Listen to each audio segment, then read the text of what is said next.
प्यारे बच्चों, good morning. Good morning sir. बच्चों, आज की कक्षा में हम पढ़ने जा रहे हैं कक्षा 7वीं और गणित विषय रहेगा बच्चों।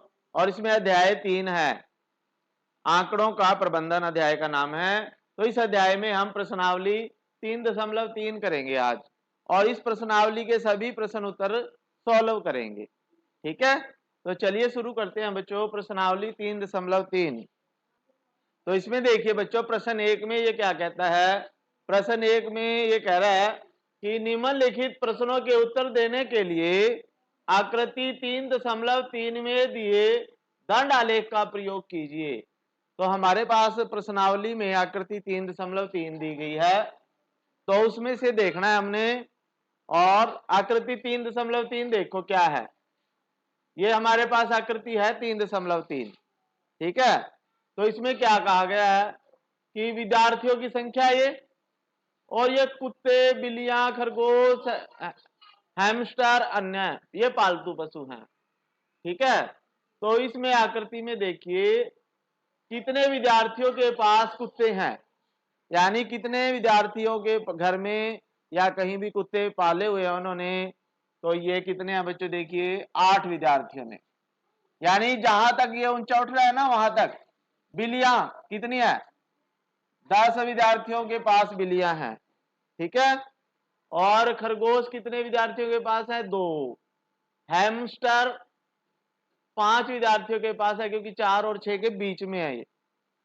और अन्य कितने हैं बच्चों, 3, 2 और 4 के बीच में। तो अब इस आकृति के अनुसार हमने प्रश्नों के उत्तर देने हैं। जो ऊपर प्रश्न है हमारे पास, ये कहता है कौन सा पालतू पशु अधिक लोकप्रिय है, यानी कौन सा पालतू पशु ऐसा है जो सबसे ज्यादा विद्यार्थियों ने पाला हुआ है। तो सबसे ज्यादा कौन सा पाला हुआ है, देखिए इसमें कौन सी हैं, बिल्लियां हैं। तो ये बिल्लियां जो हैं 10 बिल्लियां हैं, सबसे ज्यादा हैं। तो पहले का आंसर क्या आ जाएगा बच्चों, बिल्लियां।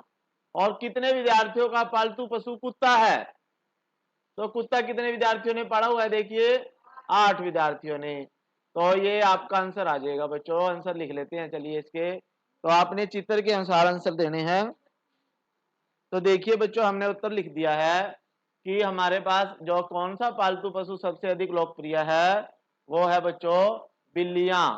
कितनी है, बिल्लियां है ये, और 10 बिल्लियां हैं क्योंकि सबसे ज्यादा। और कितने विद्यार्थियों का पालतू पशु कुत्ता है, हमने अभी देखा चित्र में 8 है। तो 8 आंसर आ जाएगा। ठीक है, फर्स्ट क्वेश्चन हो चुका है, ऐसे कर लीजिए। आगे है बच्चों प्रश्न 2। प्रश्न 2 में देखिए क्या कहता है प्रश्न। तो इसमें प्रश्न 2 में ये कह रहा है कि निम्नलिखित दंड आलेख को पढ़िए जो एक पुस्तक भंडार द्वारा 5 क्रमागत वर्षों में बेची गई है। यानी एक पुस्तक भंडार है, बुक सेलर है, किताबों की दुकान है एक, जिसने पिछले लगातार 5 सालों में किताबें बेची हैं।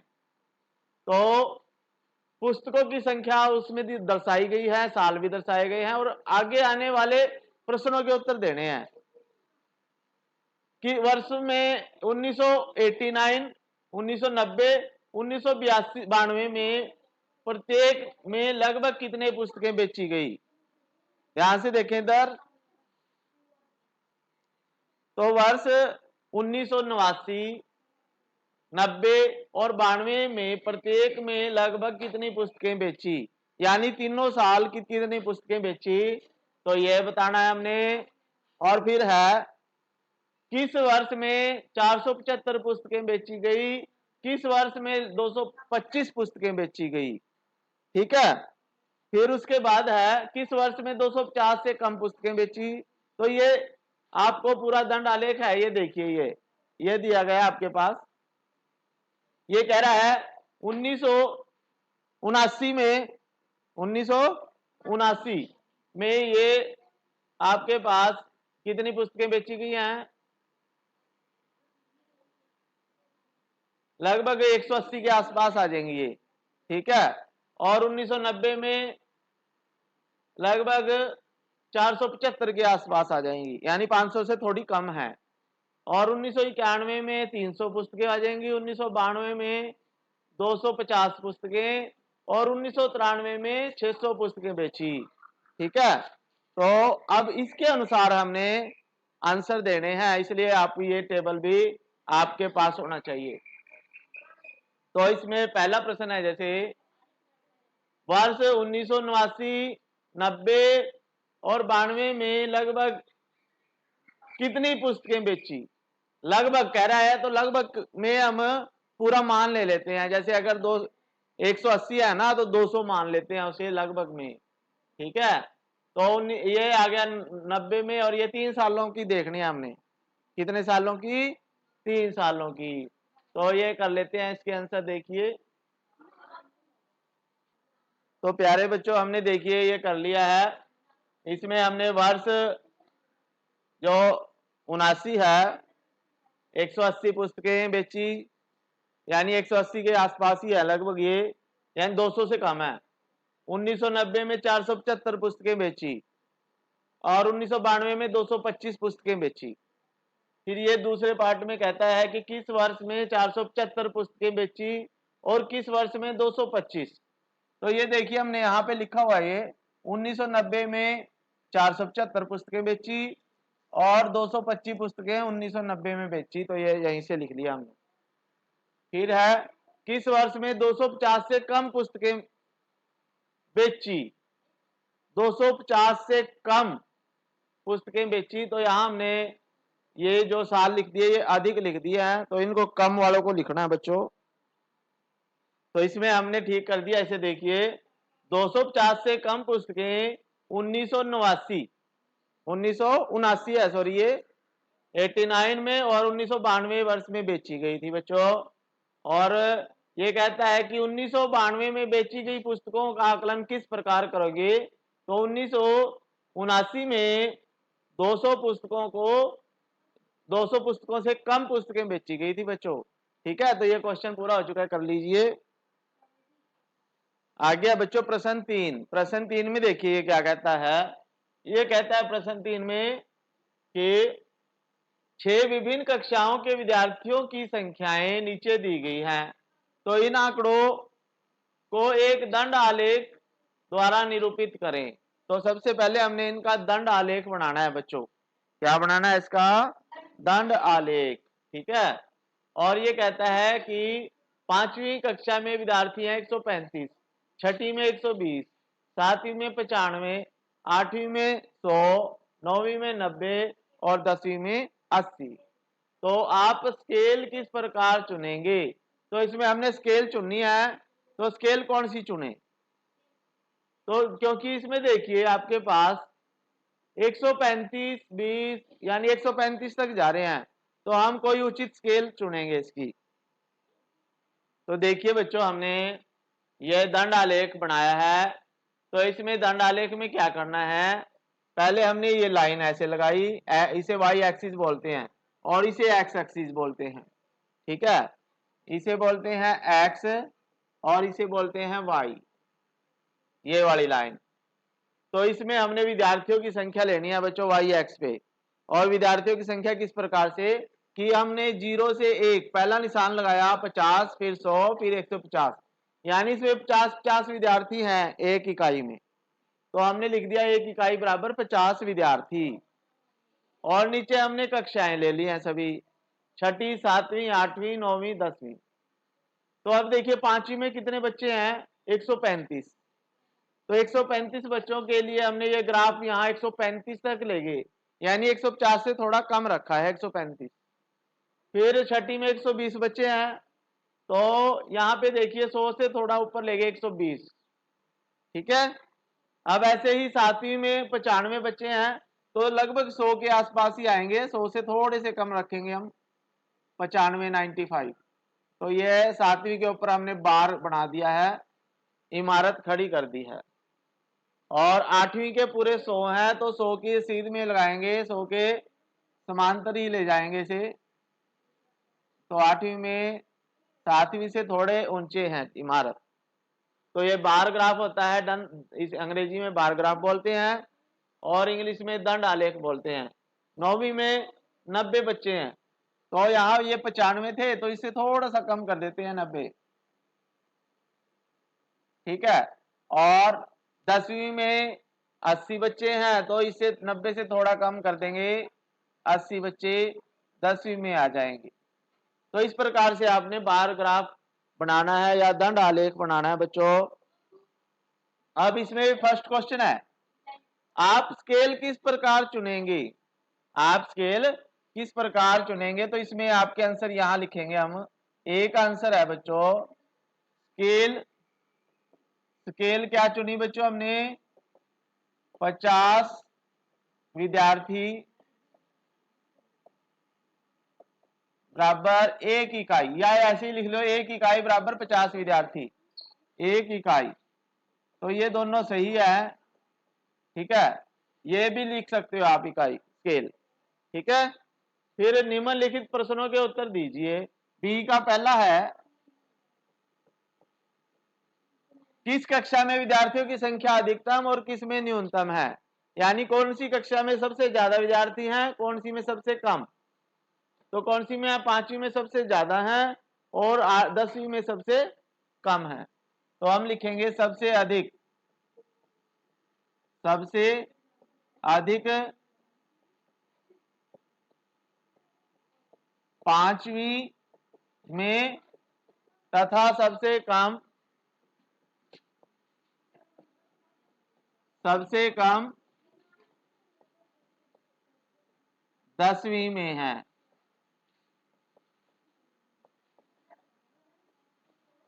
ठीक है, सबसे अधिक विद्यार्थी 5वीं में है और सबसे कम विद्यार्थी 10वीं में है। फिर इसमें सेकंड पार्ट है, कक्षा 6 के विद्यार्थियों की संख्या का 8वीं कक्षा के विद्यार्थियों की संख्या से अनुपात ज्ञात करना है बच्चों। तो सेकंड में अनुपात ज्ञात करना है। कक्षा 6 के विद्यार्थी कितने हैं, 120।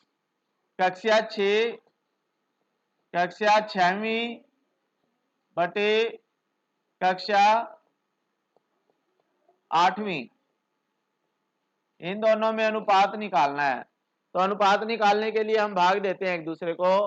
तो 6वीं के कितने बच्चे हैं बच्चों, 120 बटे या डिवाइड 8वीं के 100 है।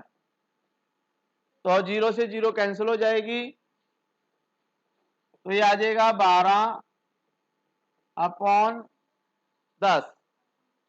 तो अब दोनों 5 पे 2 से टेबल में आ जाएंगे 6/5। तो ये अनुपात आ जाएगा 6:5, आंसर है ये, ठीक है, 6:5। तो ये कर लीजिए बच्चों, कंप्लीट हो चुका है क्वेश्चन। प्यारे बच्चों अगला प्रश्न है, प्रश्न 4 देखें क्या कहता है ये कहता है, एक विद्यार्थी के प्रथम सत्र और द्वितीय सत्र में प्रदर्शन दिया गया है, यानी बच्चों का पेपर हुआ जैसे पहला टर्म में और दूसरी टर्म में, ठीक है, मंथली टेस्ट होते हैं जैसे। तो 2 मंथली टेस्ट दिए गए हैं। ये पहले मंथली टेस्ट में नंबर आए इंग्लिश में इतने और ये, और दूसरे सत्र के ये नंबर आए हैं। तो इनका हमने एक दोहरा दंड आलेख बनाना है। कौन सा आलेख बनाना है बच्चों, दोहरा दंड आलेख। तो दोहरा दंड आलेख बनाना है, इसमें ये दोहरा दंड आलेख, ठीक है। तो दोहरा दंड आलेख का मतलब अब हमने इकट्ठी 2-2 इमारतें खड़ी करनी है, 2-2 डबल बार ग्राफ बोलते हैं इसे इंग्लिश में। तो चलिए शुरू कर देते हैं। तो कितने हैं, 1 2 3 4 5, 5 सब्जेक्ट है, ठीक है।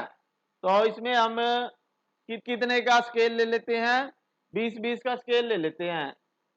कितने का, 20-20 का ले लेते या 25 का ले लेते हैं। तो देखिए बच्चों हमने दोहरा दंड आलेख बनाना है, तो उसके लिए हमने स्केल लिया है 1 इकाई बराबर 25 अंक, यानी अगर हम एक निशान लगाएंगे तो 25 अंक के बराबर होगा वो।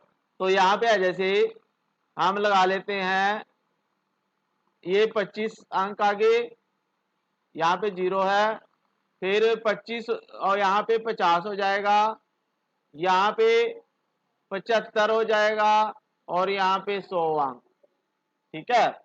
तो हमने 25-25 अंक का एक स्केल लिया है और यहाँ पे सब्जेक्ट लिख लेते हैं हम। तो आपके पास है जैसे पहला सब्जेक्ट है इंग्लिश, तो इंग्लिश में ही लिख रहा हूं मैं सभी सब्जेक्ट। ताकि छोटे उसमें स्पेस में आ जाएं। फिर उसके बाद हिंदी है, फिर है गणित यानी मैथ, फिर है साइंस, साइंस को छोटा लिख रहा, फिर है सामाजिक विज्ञान का मतलब SOS, सोशल साइंस बोल देते हैं ऐसे, ठीक है। तो ये आपका हो गया। फिर उसके बाद है, अब हमने देखना है इस पे, प्रथम सत्र में 67 नंबर आए अंग्रेजी में, तो इंग्लिश में पहले सत्र में 67 का मतलब है 75 से कम आए, 67 75 से कम आए हैं, तो हम यहाँ लिख लेते हैं 67, और दूसरे में 70 है, तो लगभग यहां से आ जाएगा ये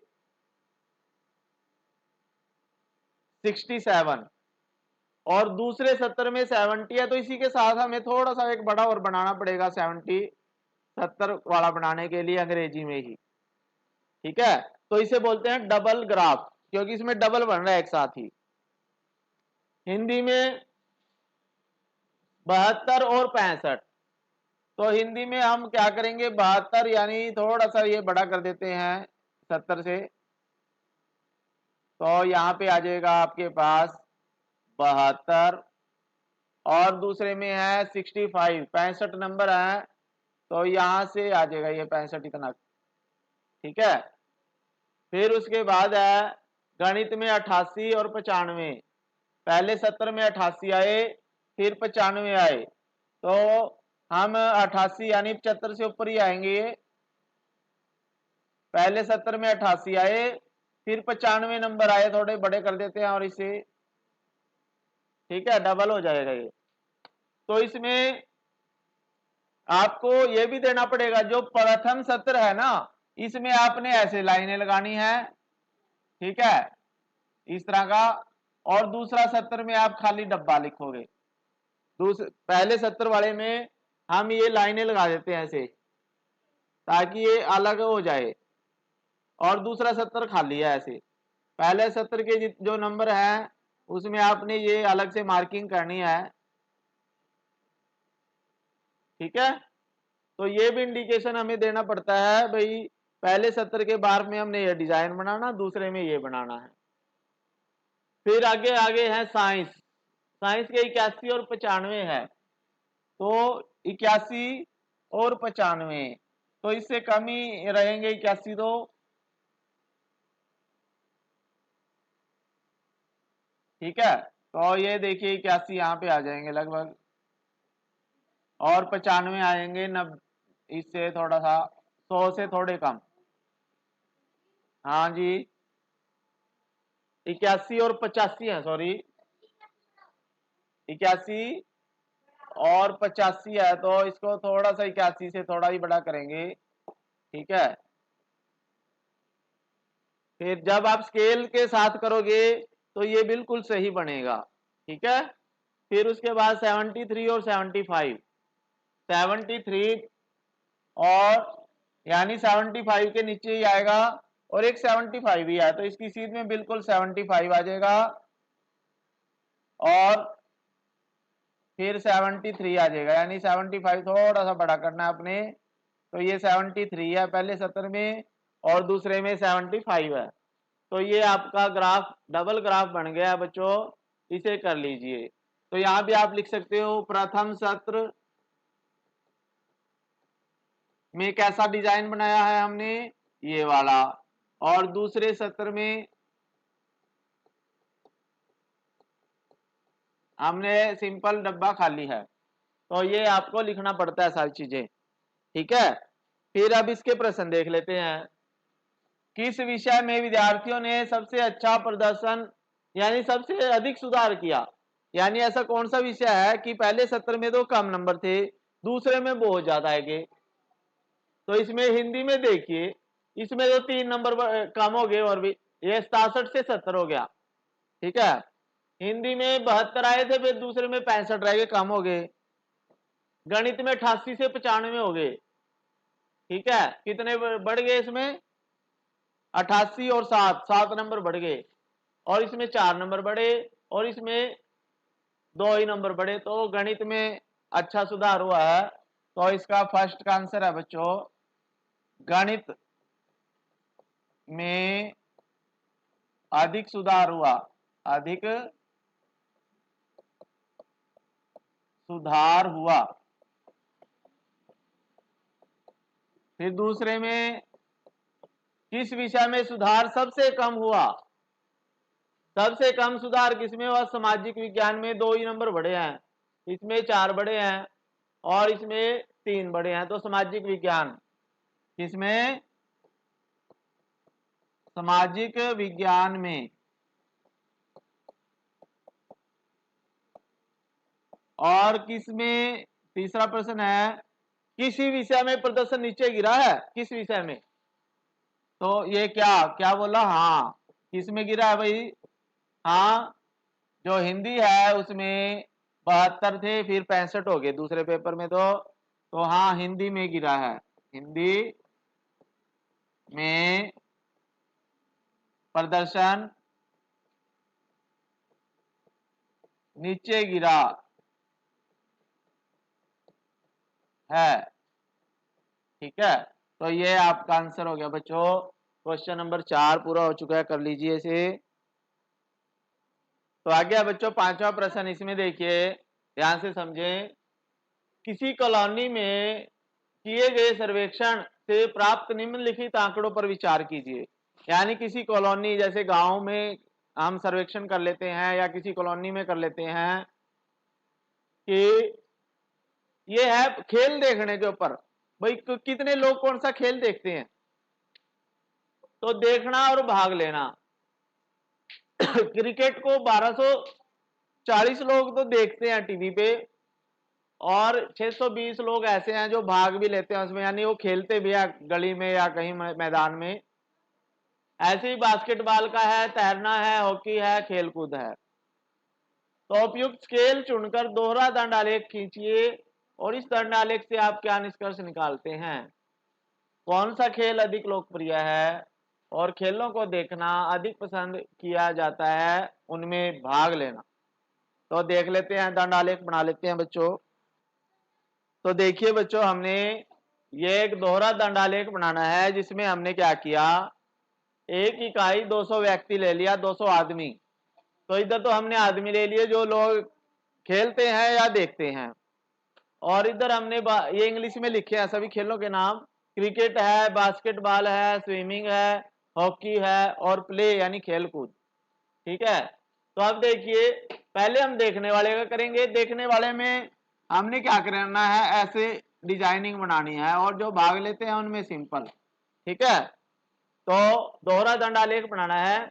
तो देखने वाले हैं 1240 क्रिकेट, क्रिकेट है ये, और यहाँ पे बास्केटबॉल है, स्विमिंग है, हॉकी है, आगे प्ले है। तो 1240 लोग हैं जो क्रिकेट देखते हैं, यानी देखते बहुत ज्यादा लोग हैं, और 620 आदमी है जो इसमें भाग लेते हैं। तो आपका ये हो जाता है पहला ऐसा डिजाइन देखने वालों का, और दूसरा भाग लेने वालों का। ऐसे ही बास्केटबॉल में 470 320, 470 320, तो 470 यहाँ पे आ जाएगा कहीं, 400 से थोड़ा सा ऊपर, और 320 आ जाएगा आपके पास लगभग इतना।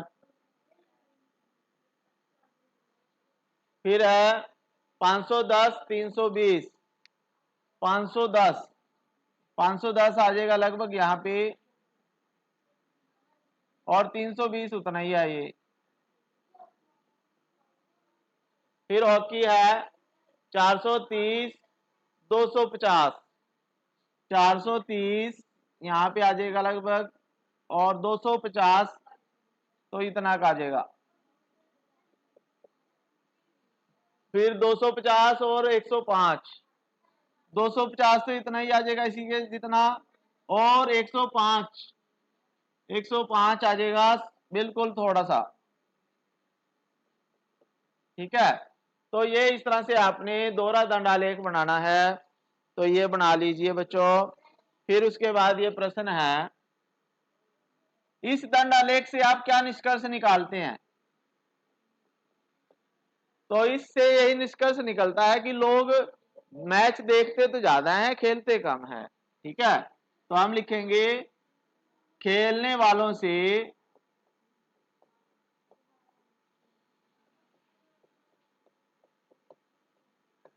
देखने वाले अधिक हैं, अधिक हैं। ठीक है, उत्तर है ये भी। फिर है सेकंड पार्ट, कौन सा खेल अधिक प्रिय है, सबसे ज्यादा कौन सा खेल देखा जाता है और खेला जाता है? क्रिकेट। तो इसका उत्तर है क्रिकेट। फिर से थर्ड है, खेलों को देखना अधिक पसंद किया जाता है या उनमें भाग लेना? देखना, खेलों को देखना, खेलों को देखना। ठीक है, तो ये आपका क्वेश्चन नंबर 5 हो चुका है, कंप्लीट कर लीजिए बच्चों। प्यारे बच्चों, हमारे पास एक अगला क्वेश्चन है, छठा क्वेश्चन। तो छठा क्वेश्चन देखिए प्रश्नावली 3.3 में, इस अध्याय के प्रारंभ में दिए गए विभिन्न नगरों के न्यूनतम और अधिकतम तापमानों के आंकड़ों को लीजिए। तो इस अध्याय में नगरों के न्यूनतम और अधिकतम तापमान दिए गए हैं, उनके आंकड़े दिए गए हैं। तो उसका दोहरा दंड आलेख बनाना है हमने और इन प्रश्नों के उत्तर देने हैं कि दी हुई तिथि पर किस नगर के न्यूनतम और अधिकतम तापमान का अंतर सबसे अधिक है और कौन सा नगर सबसे गर्म है और कौन सा नगर सबसे ठंडा है। और फिर है ऐसे दो नगरों के नाम लिखिए जिनमें से एक का अधिकतम तापमान दूसरे के न्यूनतम तापमान से कम था, या उस नगर का नाम लिखिए जिसके न्यूनतम और अधिकतम तापमानों का अंतर सबसे कम है। यानी इन प्रश्नों के हमने उत्तर देने हैं बच्चों। तो अब हम इनके उत्तर देख लेते हैं। बच्चों देखिए हमारे पास शुरुआत में ये टेबल दिया गया है जिसके ये क्वेश्चन हमने आंसर लिखने हैं। तो इसमें देखिए ये हमारे पास टेबल है, इसमें नगर दिए गए हैं, अधिकतम तापमान दिया गया है, न्यूनतम और अंतर। जैसे अहमदाबाद है, अमृतसर, बेंगलुरु, चेन्नई, दिल्ली, जयपुर, जम्मू, मुंबई। तो इन सभी शहरों का तापमान दिया गया है। ठीक है, जो इनके प्रश्न हमने लिखने हैं और इसका हमने दोहरा दंड आलेख बनाना है। तो अधिकतम तापमान जैसे अहमदाबाद का 38 है, न्यूनतम 29 है और अंतर 9 का है। ऐसे ही आपके पास अमृतसर में है 37, 26 और 11, अधिकतम न्यूनतम और उनका अंतर भी है बच्चों। ठीक है, तो ये ऐसे ही सभी शहरों का दिया गया है। तो पहले हमने इसका दोहरा दंड आलेख बनाना है। क्या बनाना है बच्चों? दोहरा दंड आलेख। तो दोहरा दंड आलेख देखिए ये है और इसके आंसर भी आपको नीचे दिए गए हैं बच्चों। ठीक है, तो इसमें देखिए हमने नीचे तो शहरों के नाम लिए हैं, नगर, यानी जैसे अहमदाबाद है, अमृतसर है, बेंगलुरु है, चेन्नई, दिल्ली, जयपुर, जम्मू, मुंबई। तो ये आप बना लीजिए। और इधर हमने तापमान लिया गया है और तापमान की स्केल है कि 1 सेंटीमीटर बराबर 4 डिग्री सेल्सियस। और जो न्यूनतम तापमान है उसके लिए हमने ऐसे लगाना है, अधिकतम तापमान के लिए हमने खाली छोड़ना है बार को, दंड को। ठीक है, तो अहमदाबाद का तापमान देखिए आपके पास, ये अधिकतम तापमान है पहला, दूसरा न्यूनतम है। अधिकतम तापमान कितना है बच्चों? किसका? अहमदाबाद का। देखिए अहमदाबाद का अधिकतम है 38, न्यूनतम है 29। ठीक है, तो यहाँ पे देखिए अधिकतम हमने बना दिया इसका 39 और ये 29 जो है इसका न्यूनतम तापमान है। तो ऐसे ही अमृतसर का है, अमृतसर का देखिए कितना है, 37 और 26। कितना है बच्चों?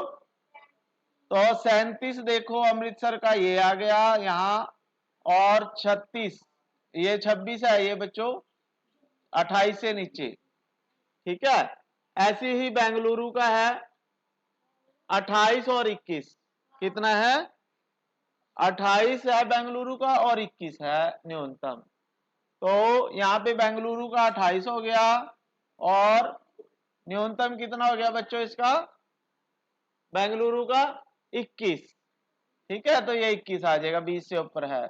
ऐसे ही चेन्नई का है, चेन्नई का है बच्चों 36 और 27। देखिए 36 अधिकतम है, 27 न्यूनतम है। तो ये बार आपने बनाना है इस तरह से। तो इन आंकड़ों से आपने ये बार ग्राफ बनाना है, डबल बार है, ये दोहरा दंड आलेख है। फिर उसके बाद आपके पास कुछ प्रश्न भी है जो हमने पहली स्लाइड में देखे थे। तो इसमें बुक दे दीजिए मुझे। तो इसमें जैसे आपका पहला प्रश्न है, इसमें प्रश्न में दिया हुआ बुक में कि दी हुई तिथि पर किस नगर के तापमान में न्यूनतम और अधिकतम तापमान का अंतर सबसे अधिक है। यानी कौन सा नगर है जिसमें अंतर ये सबसे अधिक है? तो सबसे अधिक देखिए 15 है, किसका है? जम्मू का। तो आपका आंसर ये लिख दिया हमने जम्मू। तो पहले क्वेश्चन का आंसर क्या आ गया? जम्मू आ गया बच्चों। ठीक है, फिर दूसरा प्रश्न है कौन सा नगर सबसे अधिक गर्म और कौन सा नगर सबसे ठंडा है। यानी सबसे गर्म कौन सा शहर है, यानी जिसमें ये तापमान सबसे ज्यादा है, और सबसे ठंडा वो होगा जिसमें सबसे कम तापमान है।